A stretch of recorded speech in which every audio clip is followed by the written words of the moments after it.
Guys, before I start, I apologize for my English. I really do live in Pretoria. Before that, I lived in Brakpan. You never live in Brakpan. There's no such place. And I've been traveling abroad a lot, so I really don't know what comes out of my mouth when I speak English. Lots of the time I struggle. I don't know whether to say pastor or pastor, and I don't know what it's going to come out like this afternoon. So good luck with that, but I'm going to do my best for you. And speaking about building it, and the first question I want to ask when I speak about building the church this afternoon is, what kind of church do you guys want to build?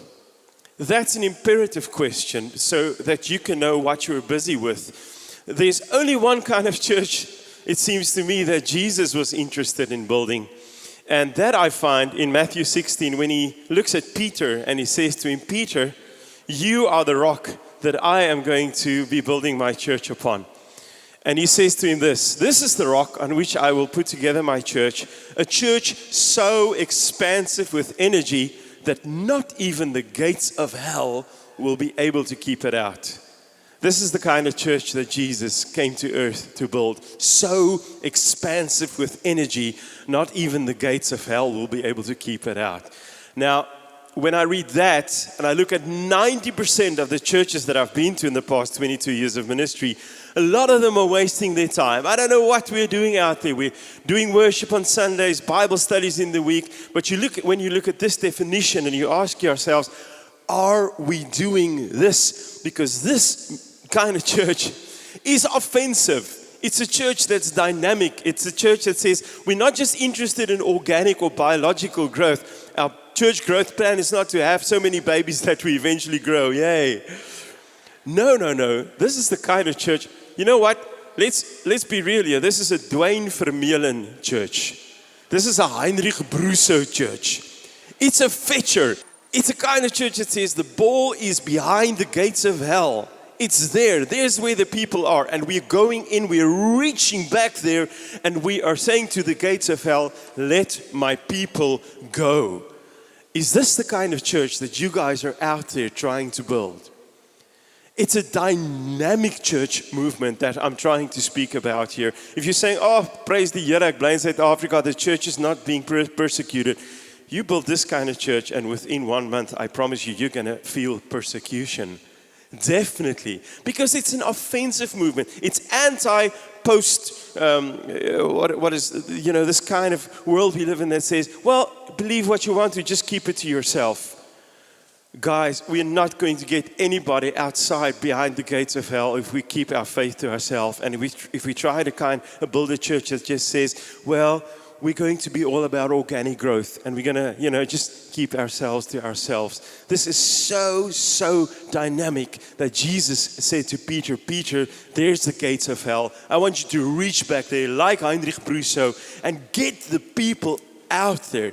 That's the kind of church. So ask yourself this question as you're sitting there. Ask yourself that and you can immediately hear, I treat you this afternoon as the potential church leaders or church planters that I believe that every one of you are or are eventually going to be. So this is the kind of question we have to ask ourselves, and I hope you answer it right. When I get real practical, real quickly, there's 4 things that I find that we need to be busy with to build this kind of church, to go behind the gates of hell and get people out.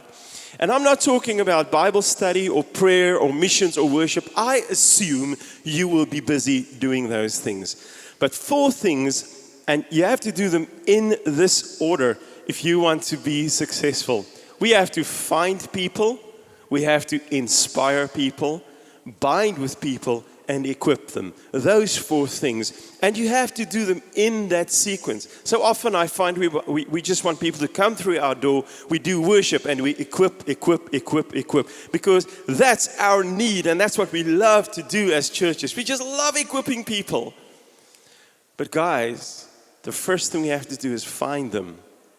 And this is immediately where we say, but this is the offensive, dynamic church movement saying, where are the gates of hell in my community? Where are the people who aren't with us? How do we find them? We don't want to go to other churches to find them. That's boring. We don't want them to come just because we are cooler, better worship, sleeker multimedia, pastor with an accent, whatever. That only works as long as you're the coolest church on the block. The bad news is when a cooler church opens up a year from now. And you only get the kind of people who drift. And many young people especially love to do this, don't they? They drift from one cool church to the other. That's not the kind of church Jesus built. Who did he build with? He went to people with a real need, and those people were willing to say, I need help. If you want to build a church, find those people. So just in very real practicals, this is not nuclear science. You look at the community that God has planted you and you ask God, what are the needs of these people? If we are always saying, and this is a bumper sticker, Jesus is the answer, but what's the question? Well, there are very real questions out there. And guess what? Jesus is the answer. The only thing we need to figure out is, what are the questions people are asking? And we reach into their real and felt needs, and that's the way I find that we find them very easily. Here are some examples of some things that you can do, and it's Sunday School 101, but listen to this. Present a course called Relationship Skills 101. Have more Facebook friends than real ones, in fear that you will have to marry an avatar. Not a people person? There's hope. Come and listen to experts and develop the skills that make us human. This fun and informative 4-week course is free and runs Thursdays, 8 to 9 p.m. at the Rotary Hall. Oh, and our coffee is the real thing. Hosted by the Freedom Church. I'm going to tell you now what I mean with these kind of examples, but let me just give you another one quickly. The Cash Flow Lifesaver course. Have more month than money every month? Just can't seem to make ends meet. Have debt piling up and the light in the tunnel is the torch of a debt collector. There's hope. Come listen to financial survivors and experts with great advice. This practical and informative 4-week course is free and runs Thursdays 8 to 9 at the Rotary Hall, hosted by the Freedom Church. Why do I do stuff like that? Look at the next slide. Is there life after divorce? I have terrible toddlers. Is there hope? I want to kill my teenagers. Help. My kids are busier than me. Is that right? Can our marriage be better? Addicted? Me? Well, maybe. Is there freedom? What is temperament? What is mine? How do I discover what I was born to do? The thing we do is, if you tell me, yes, Louis, obviously our church has courses like this. The problem is, we present them as equipping for our members. And I see them as evangelism tools. I don't want them to be presented by Pastor Pete. I want them to be presented by experts. And on the 3rd day or the 4th day of a course like this, I finally want Pastor Pete to get up for the first time and to say, hi, I'm Pastor Pete from the Freedom Church. I hope you're enjoying our coffee. I hope you're enjoying our experts who we are paying to present to you these things that we know. Guess what? Christians and non-Christians, we struggle with the same things. But let me tell you tonight that as Christians, we believe in the power of breakthrough.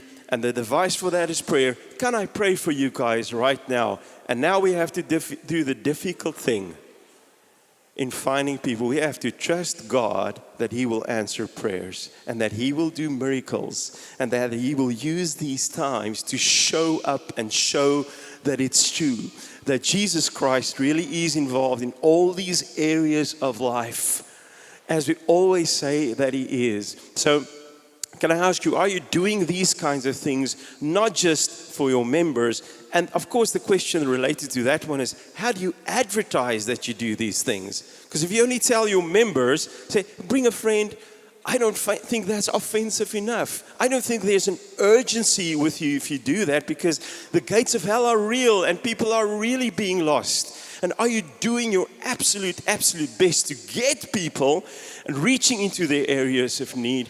Are you really advertising the way we should be advertising? Say, guys, we have the answer. We're the only ones with the answer. Whether it's your kids that you're struggling with, or life after divorce, or financial stuff, in every area of life. And are you boldly putting it out that Jesus Christ and the church is the only person and the only entity qualified to really speak into these areas? So I want to leave that with you, and then I want to step off that, just stretching my mind a little bit, asking you the question, what are you doing to find people, new people, to relate with? The second thing that I want you to do is inspire people. And I cannot emphasize this enough. The word inspire is a very simple word, and it relates to the word hope, because I think that there's nothing else in the world that inspires people like hope. We are uniquely qualified because Christ in us is the hope of glory. And again, we are the only people with hope. If you think of people living behind the gates of hell, there's one single thing that signifies them more than anything else. It's a constant hopelessness. They watch the news, they read the newspapers, and they lose hope and lose hope and lose hope. And the single thing that we as Christians have, that is the paramount, most important thing of our testimony, is the fact that we have hope. And when we go to people in these situations and we say, guys, there's so much hope, a lot of them are going to think we're crazy, and the rest of them are going to come to your church because that's what they're craving for. That's what they're begging for. So the question related to this is, do you still have hope? Because if you do have it, you carry it like a virus. And it's such an up thing. And unfortunately, if you don't have it, you're probably equipping people, you're probably discipling people, you're probably doing all kinds of stuff. But you see, hope is a feeling word. It means, the word inspiration, there's nothing equipping about that. It's nothing to do with the discipleship journey. You're not telling people what to do and why to do it and how to do it. It's just simply a spiritual emotion that comes out of a very deep driving force, which is Jesus in your spirit that says, I'm able to not just look at the reality and see what it is. I'm able to see a reality that's not there. When Martin Luther King looked at society when he was back there being a freedom fighter in America, whatever, he called them back there, and he said, I have a dream. He was definitely not looking at society the way it was. He was able to see a reality that was visible to him in his spirit and in his mind's eye. And we as a church have to do exactly that when we speak into the lives of people who are still behind the gates of hell. I hope you're able to do that. Now, to make it practical, what gives people hope? How do we translate that when we speak to people? You give them encouragement. And encouragement is very simple. You tell people, no matter what your reality is like, a future is possible for you. When Jesus is in the room, freedom is always near. No matter what your present reality is and how dark it is, I see light. And the light at the end of the tunnel is not a train, it's Jesus Christ. And you have to be able to speak hope into people's situations so that they can feel that there is hope for them. Encourage them. Testimonies of breakthrough. And again, I don't just mean doing that on Sundays. I mean when you present that course about people who are struggling with life after divorce, to have somebody stand up there on the fourth night and say, hey, I got divorced and I wish it never happened. I know it's wrong. But guess what? I'm 15 years into my second marriage, and people always say once divorced, the second, the third time, it's never going to work. Here I stand as a living testimony that with Jesus Christ and with life change, it can work. A testimony of breakthrough. How inspirational isn't that? In your course that you present about cash problems, money problems, just to have somebody stand up and deliver a testimony of breakthrough. Remember, I'm not at equipping people. That's still 3 steps down the line for me. I'm at inspiring people that we have found so that they would want to be equipped by us. They're still asking the question, why church? Why should I journey with you? We are inspiring the people that we are just finding so that they will know, you know what, these Christian oaks, they're really weird, and there's nobody weirder than the chauffeur folks, but guess what? They inspire me. There's something about them that tells me there's hope for me, no matter what my situation. Encourage them. Tell them freedom is near. Give them testimonies of breakthrough. Any good news inspires people. Isn't that true? When we lost against Japan, oh my word. We're in the pits. And then we go and we win against Samoa, and it's like we've won the World Cup because it's good news. We ran around people built like tree trunks. We go as if we've already, because it's good news. We hang on to it for dear life. And you will find that people do that. Can I ask you, are you spreading good news? Are you telling people? Are you looking for it? Are you just expounding that into the lives of the people that you connect with in your community? Are you known as the people with the good news? Because it's easy to become these Christians who are just about, die manne is besig om op te laai en die einde is naby, né? Man, it's so easy to become just repent or die or whatever. And you can be very heavy with the people that you disciple, and you can get very real about some very serious stuff. But I'm just here to remind you this afternoon that the spirit of the country that I live in, South Africa, and most of you are from here, there's two things. The one is fear, and the other one is real hopelessness. And if you want to live in the opposite spirit, we're going to sing this tonight. We are no longer slaves of fear. We know that. We're living the opposite, and we're screaming it from the rooftops. And the second one is, we are inspired by hope. That's nothing to do with the Rand or the rugby team or anything else. Significance.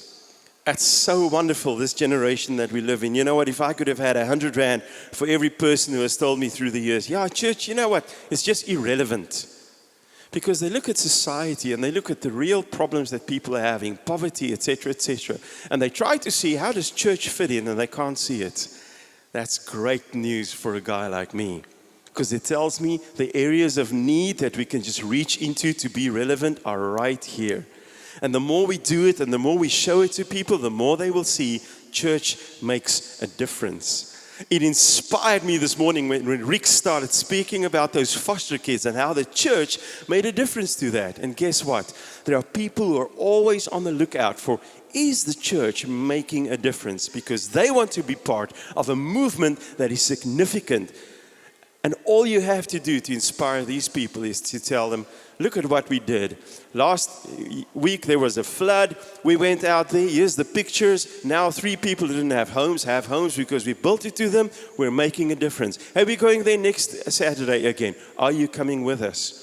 There's an enormous amount of people, especially young people, who have a radar just for this. Are you guys just singing songs? Are you just preaching sermons? Or are you making a difference? The point is, being significant and making a difference inspires people. Be mindful of that. Testimonies of how the light pushes the darkness back. Just exactly what we heard from Rick this morning. Incredible to think that a church from Colorado can now impact the country, and there are more homes for foster kids than there are foster kids. It's just unbelievable. And that's exactly what it is. Church changing the world is unbelievable. I often have worked in the past with Floyd McClung and his testimony about moving into Amsterdam, into the red light district, and there were no churches. And today, many years later, there's 2,000 home church groups, and you cannot even see the red light district anymore. You go there, you don't know where it is. Complete change of society. Testimonies of light pushing back darkness. Doesn't it inspire you when I talk about it like that? Isn't that the kind of church you want to be a part of? That feeling is exactly what the people out there want to feel. Deliver it to them. Make sure that you are the conduit of exactly that, and you will find and inspire people.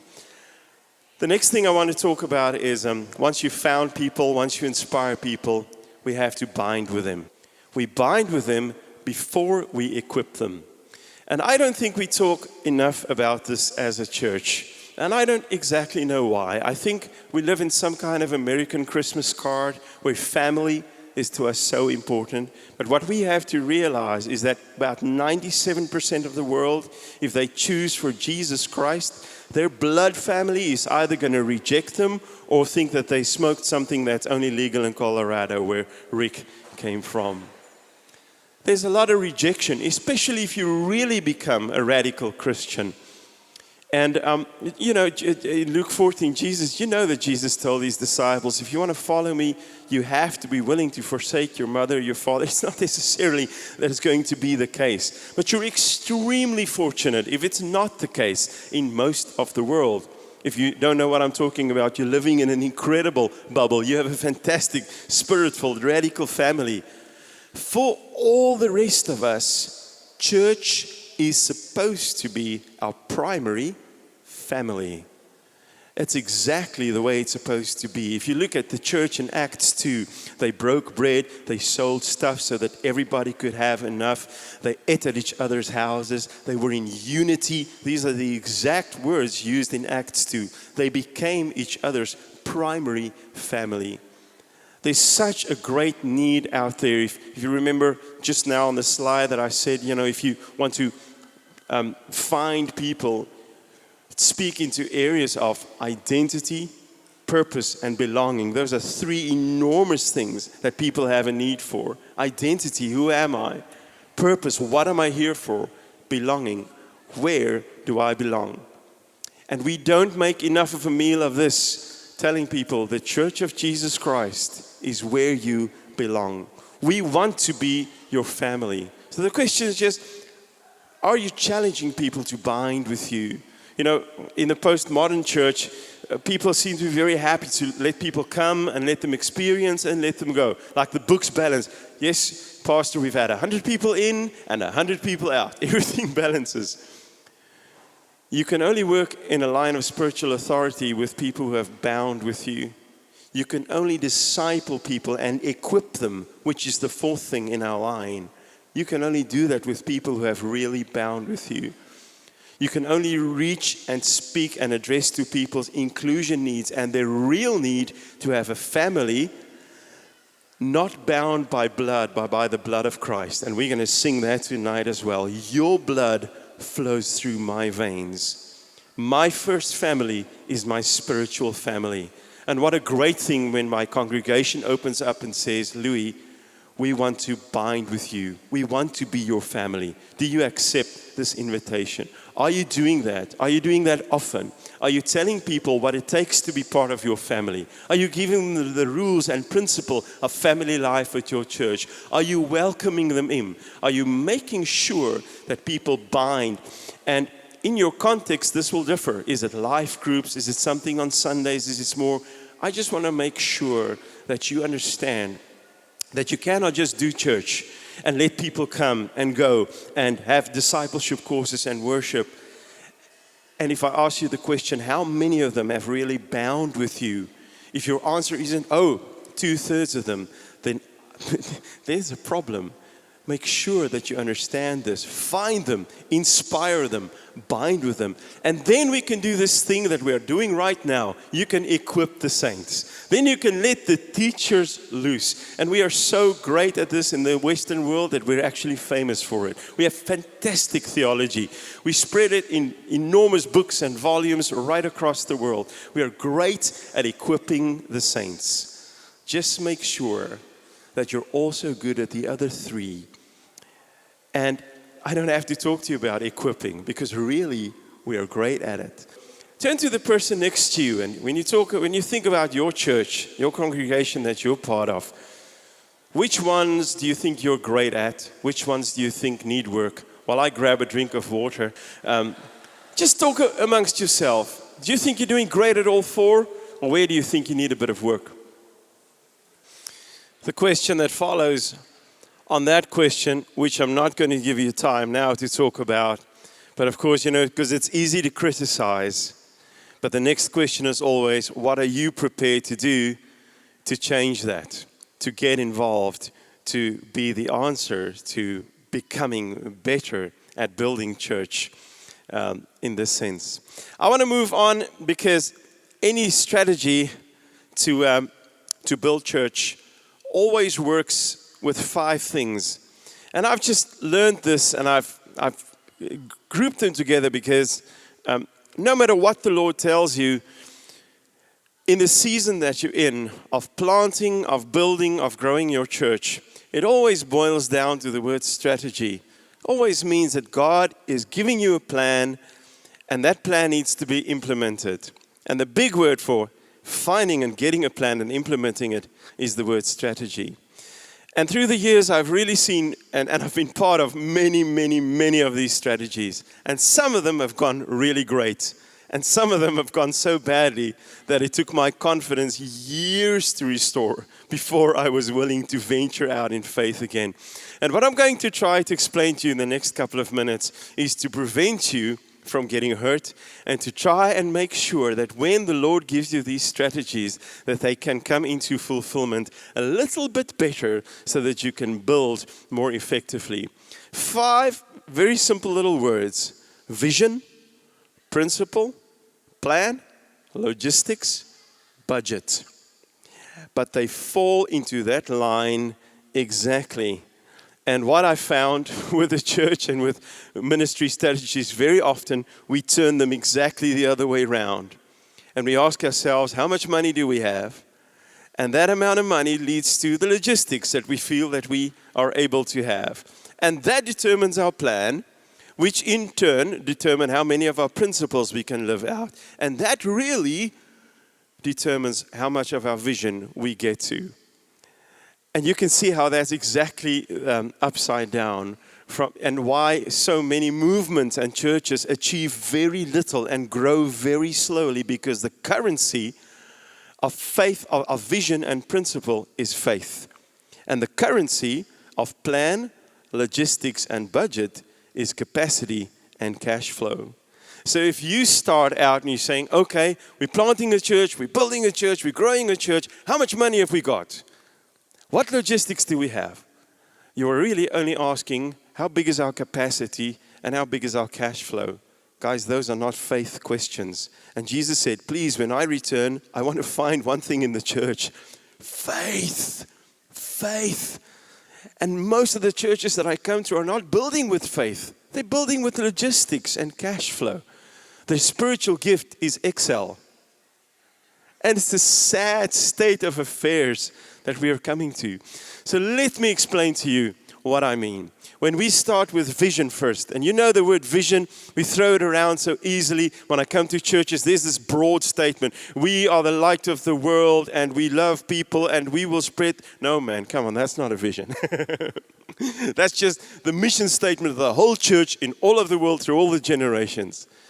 A vision means God said, do this, and very often He will also tell you why. But ask Abram, God does not always give you the why. But He'll tell you clearly, go and do this thing. And you will get excited about it. And the dictionary definition for the word vision that I like the most says this: it's looking forward and or planning for the future with imagination and wisdom. Oh, I love that. Because that dictionary definition tells me only Christians really can have vision. Because we are the only people with wisdom, and we are the only people who also can apply imagination. Because, and I'm wearing my #Imagine t-shirt that is built on Ephesians 3 verse 20 that says, God can do so much more than we could think or plan or hope for or imagine in our wildest dreams. In our wildest dreams. Guys, how wild are your dreams? Are you still dreaming? Are you excited because God is giving you visions? That Brother Andrew said it like this. Brother Andrew smuggled Bibles into Russia. You read about his life. He was a crazy dude. He did impossible things. Brother Andrew said, if your vision doesn't scare you, either your vision or your God is too small. Please don't let me find you. And if I ask you, what's your vision? Don't tell me a small thing. Tell me something that's going to make me go, wow, that's crazy. Yes, man. Because as crazy as it might seem, Ephesians 3:20 says, God can do so much more than that. Do you have a vision that scares you? That's the imagination part of the word. Now there's the other part of the word, wisdom. Wisdom means you allow people to look into your dream who are old enough to have made many mistakes, and they remember all of them, and they go, yes, I'm not going to kill your dream, but let's do this and this and this. Let's apply the lessons of life. That's wisdom, guys. So imagination and wisdom, a crazy dream, and a God who can do so much more, and you have vision. A very real sense of we are going to do this, and hopefully why we are going to do that. Any vision leads to principles. If I just use #Imagine, because that's what I work with every day. With #Imagine, if you don't know what we are, we do stuff like the Passion Conference for teenagers. And we put thousands of them together. And we set out to do it because we want teenagers in a very intense way. Very often they're not being ministered to very well. We'll hand you out leaflets tomorrow about a conference we're doing end of October, focusing on how to communicate with teenagers and volunteers and so on. Don't miss it. It's really going to be awesome. So we set out saying, well, we want to deal with salvation, inner healing, missional, how to minister. We want to do workshops. And pretty soon we figured out we want to be inclusive. We want to be for all the countries. So we can't work in Afrikaans. We have to do it in English, no matter how from Pretoria we are. And oh my word, to do all of this, we need these kids for 2.5 days. How many? 4,000. How are we going to feed them? It's going to take 9 hectares for them just so. But can we do less? No, this is what we were called to. So you can see the principles out of this vision, out of what we want to achieve, what God is calling us for teenagers, inclusive. Teenagers can't pay much. It has to be subsidized, so it can cost very little. They have to live there. We don't want imagined babies, so how are we going to do that? But it's a principle for us. And you know what? It wasn't 6 months into the dream that at some meeting that I preached at, people said, this is way too difficult. Let's just have one-day events, and we can have many more across the country. And I said, stop. What is our vision? And what are the principles of our vision? And it's very clear that this plan, even though this plan seems affordable and doable and realistic, but the plan is in conflict with the principles that comes out of the vision that God has given us. And so this plan can never be the right plan. And that's why I teach people, line out your vision, map out the principles, the building blocks that are logical because of your vision, and then you draw a line. And that line, you never ever cross again. And under the line, you now get to plan and logistics and budget. And a plan is a very simple thing, because now we already know what we want to do and probably why we want to do it. And now we only want to ask, how are we going to do it? When are we going to do it? Who's going to do it? And when are we going to do it? Those 4 questions determine your plan. And your plan supports your vision. And out of your plan, you build your logistics. For us, it meant 9 hectares. It meant an HD screen. It meant contextual multimedia. It meant 1 leader for every 10 teenagers. It meant enormous Rottweiler dogs to keep the boys away from the girls. It meant a whole bunch of things. And out of that logistics, so 9 hectares, so we're going to find that how many people are involved. And then we get to a budget. And these things are very simple to understand. The most important thing I want to tell you is these 2 things. The number 1 thing is never start upside down. Map out your vision. Map out a crazy vision. Start with crazy, because then you're probably going to end up around there. Out of that vision, map out the principles. Draw your line. And now underneath the line, anything can change. Because you see, if you're now trying to make the plan to support your vision and you can't, then you either need more capacity or more cash flow, or both. And if you cannot find them, postpone. But don't suddenly start building into little visions because you cannot get to the actual thing that God has called you to. You're going to be disappointed, disillusioned. You're going to feel like a failure. Wait, build your capacity, build your cash flow, but don't sell out your vision. Don't dilute your vision. Don't start building from a perspective of budget and logistics and plan. Because you might then just as well be busy with any organization out there. The church of God, our first currency is faith. The inworking of the Holy Spirit, what God has said, the impossible. You know what I love by doing this with young people? Because young people have an incredible capacity for this. That's why Jesus said, the young people better dream the dreams. And he used David and Gideon and Jeremiah and Samuel. And his own mother was a teenager and many of his disciples. Because God knows it takes the faith of a child. Never leave the church in the hands of the old people, man. The young people need to dream the dreams.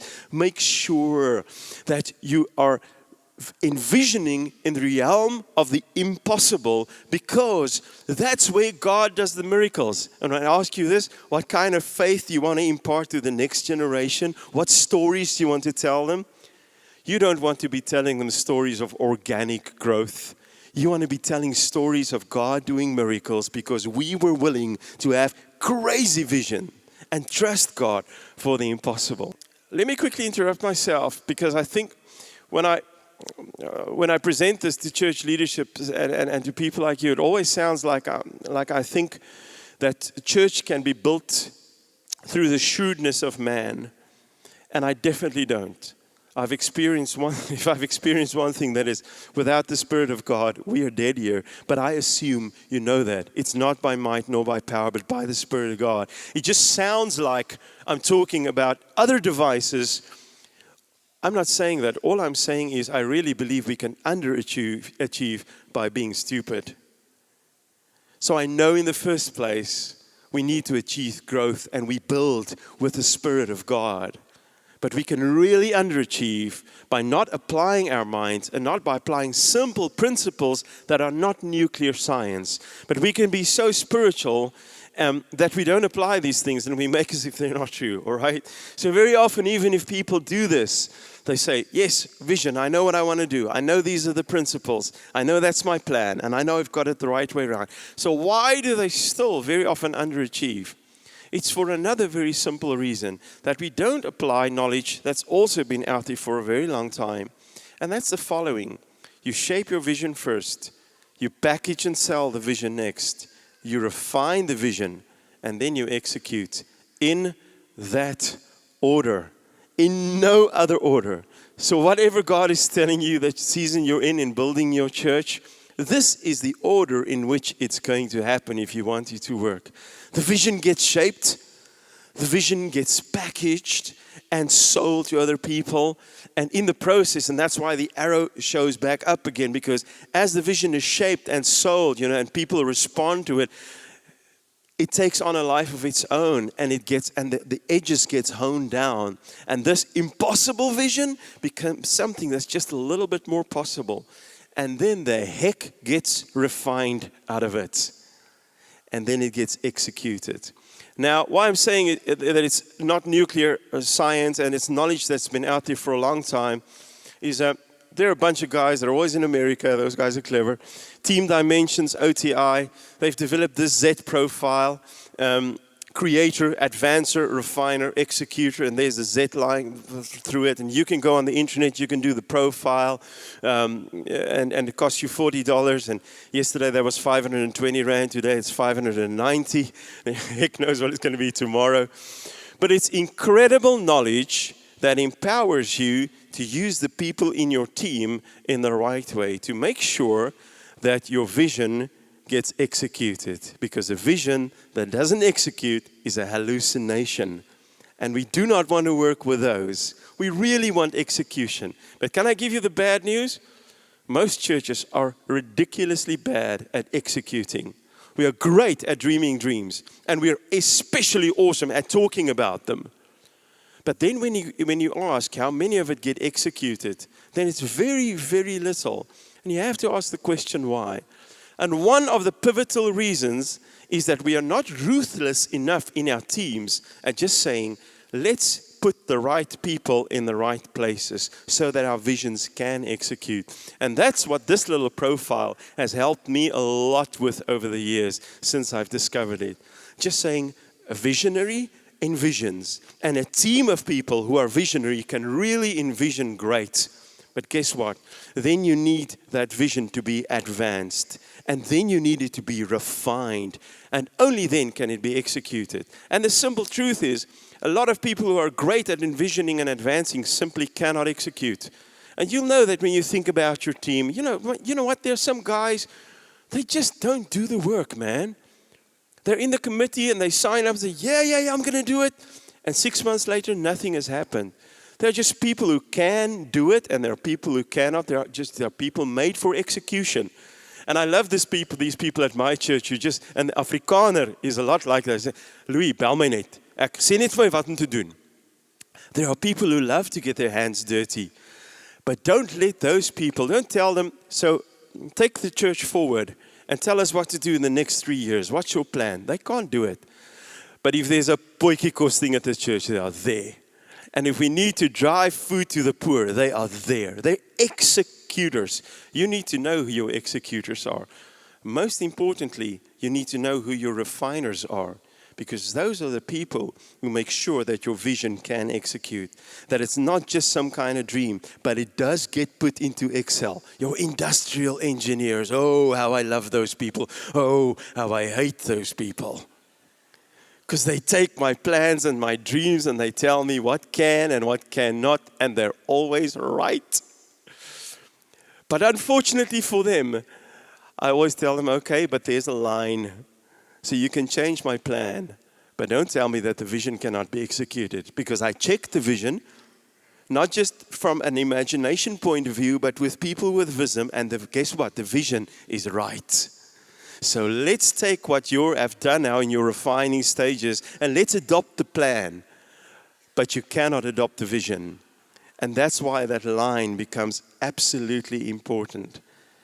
Guess what I find in many churches? I was just with one two weeks ago in a church council meeting, and I've always wondered why this particular church is so big, but so few things of a really enormous nature happen.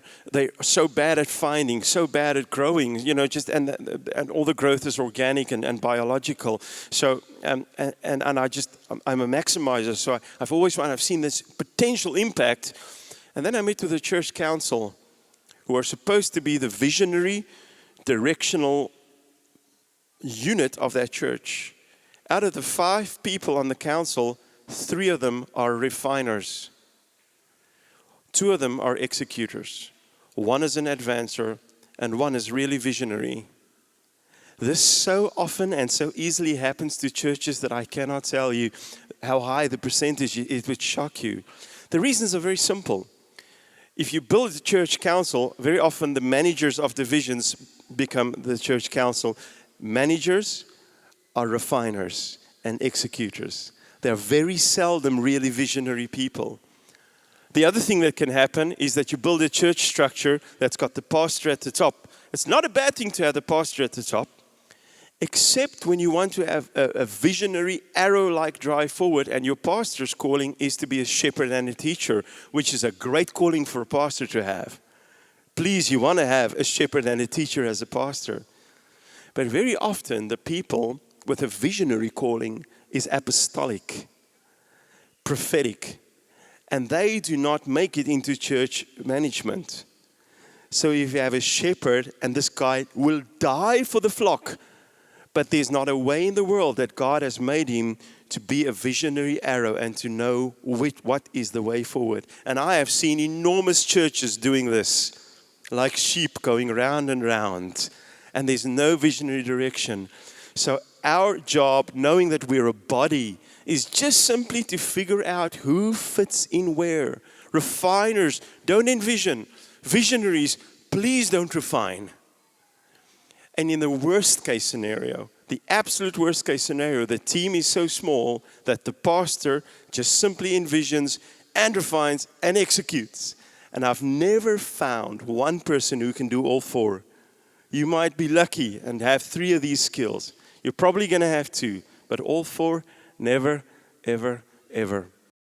All the churches I get to, church is made up of 2 movements, always. The Great Commission and the Great Commandment. Jesus said, go to the world, make them my disciples. That's missional. He said, love the people around you. That's the Great Commandment. That's relational. In your leadership, there's always going to be this conflict. And it's like a pendulum that swings.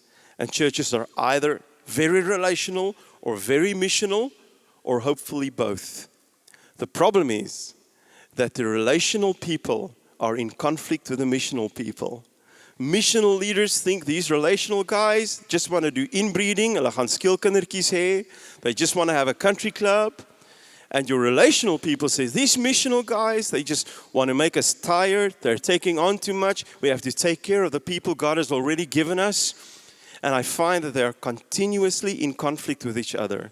What I want to tell you today in closing is that's a great conflict.